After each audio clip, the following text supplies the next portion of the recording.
Hi friends, நம்மக்கிட்ட Ather scooty இருந்துச்சு. இதில் வந்து பெல்ட் கட் ஐட்டம் கொண்டு வந்துட்டாங்க கஸ்டமரு. ஆனால் கடைசியில் எல்லா புள்ளிலாம் ரொம்ப தேஞ்சிருந்துச்சு. ரொம்ப கிலோமீட்ரு ஓடிருச்சு இந்த வண்டி. அதனால் வீல் செட்டுமே நம்ம புதுசாக தான் மாட்ட போகிறோம். திருச்சியிலேருந்து ஆர்டர் போட்டு வந்துருந்துச்சு நம்மக்கிட்ட. எங்கேயுமே கிடைக்கல. திருச்சியில் ஆர்டர் போட்டு தான் நம்ம வாங்கணும். எல்லா கிட்டுமே அங்கேருந்து தான் வாங்கியிருக்கோம். இந்த மாதிரி பக்காவாக ரெடி பண்ணி கொஞ்சம் கழட்டி மாட்ட கொஞ்சம் சிரமம்தான்.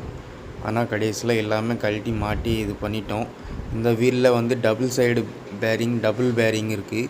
அப்போ த்ரெட் பேஸ்ட்டெல்லாம் போட்டு நட்டிலலாம் மாட்டினோம். நட்டெல்லாம் கலரக்கூடாதுன்ட்டு இப்போ பக்காவாக பண்ணிட்டோம். இப்போ ஓட்டி பார்ப்பாங்க பாருங்கள் எங்கள் அண்ணன். சூப்பராக எல்லாமே பக்காவாக ஃபினிஷிங் பண்ணிட்டோம். இதே மாதிரி எந்த வண்டியாக இருந்தாலும் கொண்டு வாங்க, கொஞ்சம் டைம் வேணும். பக்காவாக நம்ம பண்ணி கொடுக்கலாம். Okay friends, subscribe to my channel. Thank you.